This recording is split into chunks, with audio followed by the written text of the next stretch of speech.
ये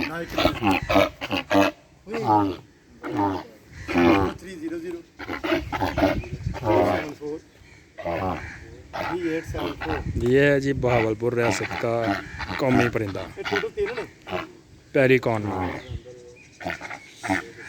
पेलिकॉन एक नर एक मादा जी, दो नर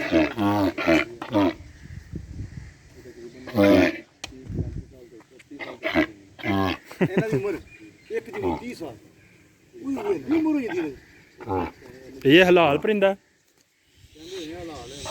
ਹੁਣ ਕਿਹੜਾ ਕਿਸੇ ਨੇ ਖਾਦਾ। ਹਲਾਲ ਇਹ ਕਿ ਨਹੀਂ ਉਮਰ 30 ਸਾਲ ਕਹਿ ਰਹੇ ਯਾਰ ਪਾਕਿਸਤਾਨੀ ਇਨਸਾਨੀ ਉਮਰ ਇਹ ਤਕਰੀਬਨ ਦੀ ਉਮਰ ਹੁੰਦੀ ਹੈ ਨਾ ਪਾਉਂ अच्छा ਮੱਛੀ ਖਾਂਦਾ ਸੀ ਹਾਂ ਮੱਛੀ ਤੇ ਰਹਿਣਾ ਜੀ मछली वाचू। अच्छा सिर्फ मछली खानी है इसने।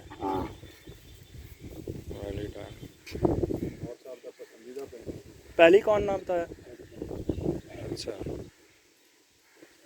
बहावलपुर रियासत का कौमी परिंदा। लोग आते होंगे को नहीं किसी के बाहर कोई बहुत घट लोग। दूसरा अभी भला की है अभी उधर बाहर वो नूर महल है ना, नूर महल 2-3 दफा गए ना दिखाया ਉੱਥੇ ਮਤਲਬ ਕਿ ਉਹ ਤੁਹਾਡਾ ਨਾ ਸਿਵਾ ਕੋਈ ਠੇਕਾ ਉਹਦੀ ਆਵਾਜ਼ ਬੜੀ ਖੁੱਲੀ ਆਉਂਦੀ ਹੈ। ਇੱਥੇ ਤਾਂ ਪਾਬੰਦੀਆਂ ਬੜੀਆਂ ਨੇ ਫਲਾਂ ਫੋਨ ਕਰੋ ਫਲਾਂ ਤੇ ਫੋਨ ਕਰੋ ਜਾਂ ਉੱਥੇ ਮਨਜ਼ੂਰੀ ਲਵੋ ਫੌਜੀਆਂ ਕੋਲ ਵੀ ਫੌਜੀ ਕੋਲ ਲੇਕਿਨ ਠੇਕਾ ਸਿਵਲਾ ਕੋਲ ਨਾ ਉੱਥੇ ਉਹ ਫੀਸ ਹੈ ਨਾ। अच्छा सिर्फ मछली खाता है और क्यों सर? सिर्फ मछली खाता है और कुछ नहीं खाना इसने।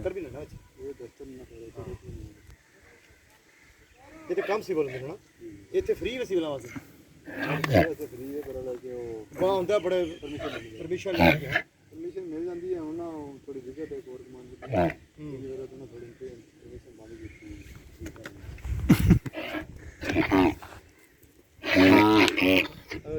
ਆਗੇ ਦੇ ਵਿੱਚ ਪੱਕਾ ਪਤਾ ਲੱਗ ਜਾਣਾ।